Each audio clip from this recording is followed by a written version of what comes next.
غیر موجودگی میں ہوا، لیکن کم از کم ظاہری طور پر آپ باقاعدہ حیات تھے، اس کے باوجود قوم تبلیغ بھول گئی، توحید کو بھول گئی، جناب موسیٰ کی نبوت اور رسالت کو بھول گئی۔ اور کمال ہے میرے مصطفیٰ دے امتیاں دا، ادھر صرف 40 دن واسطے موسیٰ جان تے قوم تبلیغ بھول جائے، میرے نبی نو 1400 سال تو زیادہ دا عرصہ بیت گیا، قوم آج بھی چوکنچ کھلو کے لبیک یا رسول اللہ، سبحان اللہ، سبحان اللہ، آوازیں بلند کیجئے، لبیک لبیک یا رسول اللہ، لبیک لبیک لبیک یا رسول اللہ، لبیک لبیک لبیک یا رسول اللہ۔ جس کے آنے سے انسان کو انسانیت کا پتہ چلا، جس کے آنے سے جیسے ہاشمی صاحب فرما رہے تھے، لوگوں کو نہیں پتا تھا ماں کی عزت کیا ہے، نہیں پتا تھا باپ کا مقام کیا ہے، نہیں پتا تھا بیٹی کی قدر و منزلت کیا ہے، بہن کا مقام کیا ہے۔ یہ رشتے میرے نبی نے بتائے، ان کی پہچان میرے نبی نے کروائی۔ جس بیٹی کو زندہ دفن کیا جاتا تھا، حضور نے بتایا نادان یہ تیرے لیے بخشش کا سبب ہے۔ جس کو اللہ نے 1 2 3 بیٹیاں دی وہ پرورش کرے۔ آقا نے فرمایا انگلیاں جوڑ کے فرمایا جس طرح یہ 2 انگلیاں جڑی ہیں وہ باپ مجھ محمد کے ساتھ جڑ کے جنت داخل ہو جائے۔ آقا کریم نے فرمایا جس ماں کو چند سکوں پہ بیچ رہا ہے، الجنت تحت اقدام الامہات، اللہ نے تیری جنت تیری ماں کے قدموں کے نیچے رکھی ہے۔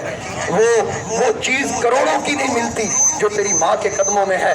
جس باپ کو تو خادم بنا کے رکھتا ہے، یہ جنت کا درمیانی دروازہ ہے، یہ جنت کا درمیانی دروازہ ہے۔ مجھے بتائیے اب جس نبی نے بتایا ماں کی قدر کیا ہے، تو اب ماں نے فیصلہ کرنا ہے اس نبی کی آمد پہ میں نے خوشی کرنی ہے یا نہیں کرنی۔ جس نبی کی آمد پہ باپ کی عزت محفوظ ہوئی، اب اس باپ نے فیصلہ کرنا ہے کہ میں نے میلاد پہ دلیل مانگنی ہے یا نبی کے نعرے لگانے ہیں۔ اب اس بیٹی نے فیصلہ کرنا ہے کہ جس کو زندہ دفن ہونے سے بچانے والا دنیا میں جس دن آئے، میں نے اس دن کیا کرنا ہے۔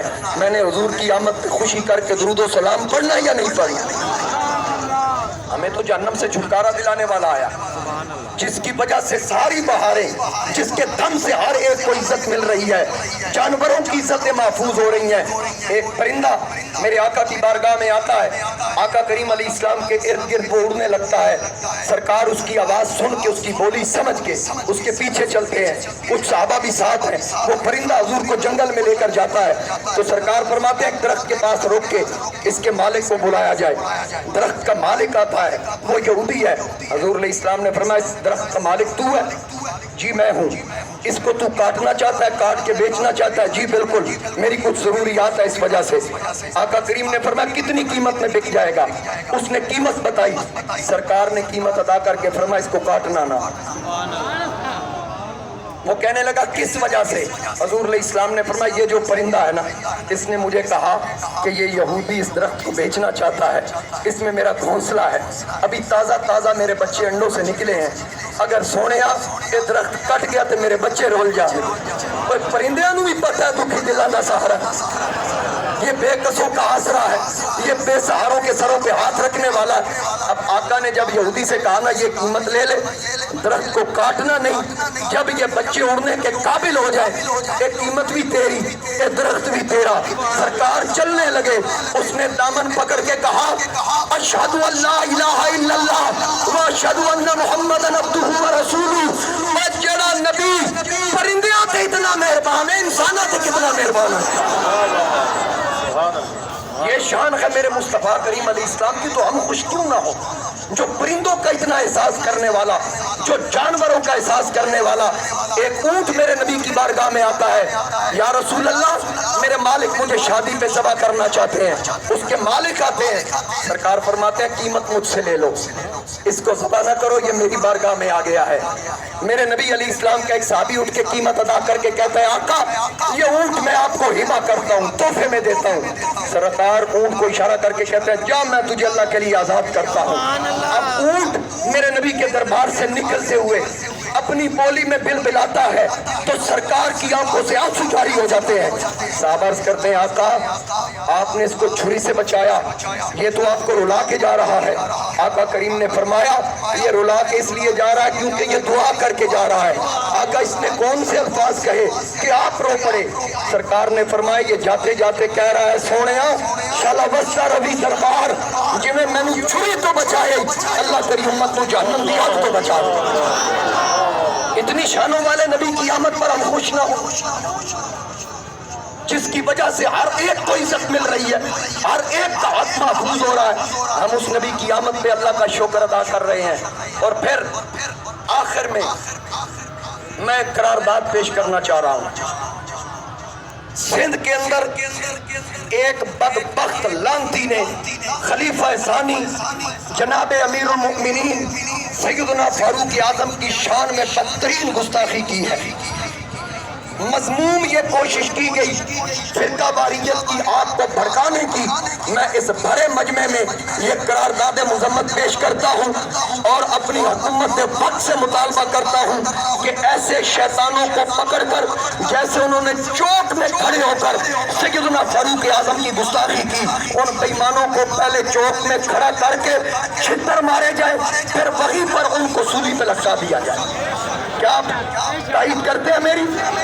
سارے ہاتھ کھڑا کریں، جس کا ہاتھ کھڑا نہیں ہے اس کو تاڑ کے رکھیں ذرا۔ یہ پورا یہ جلوس میں یہ قرارداد پیش کر رہا ہوں۔ سیدنا فاروق اعظم میرے نبی کا وہ صحابی جس کے بارے میں حضور علیہ السلام نے فرمایا آسمان کا کوئی ایسا فرشتہ نہیں جو عمر کی عزت نہ کرتا ہو، اور زمین کا کوئی ایسا شیطان نہیں جو عمر سے بغض نہ رکھتا ہو۔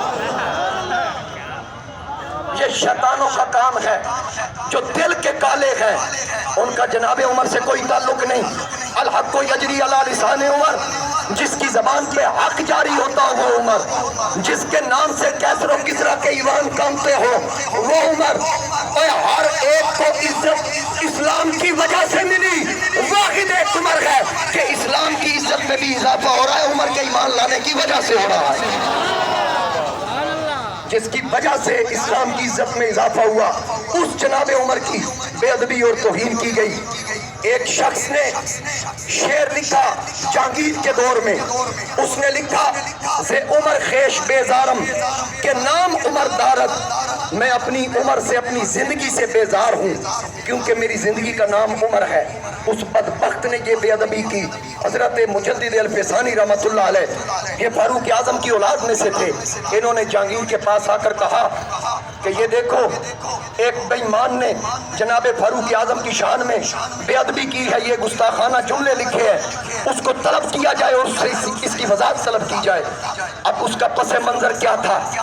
جہانگیر کی بیوی رافضی تھی، صحابہ کا بغض رکھتی تھی، اس کی آشیرواد پہ اس شخص نے یہ شعر لکھا۔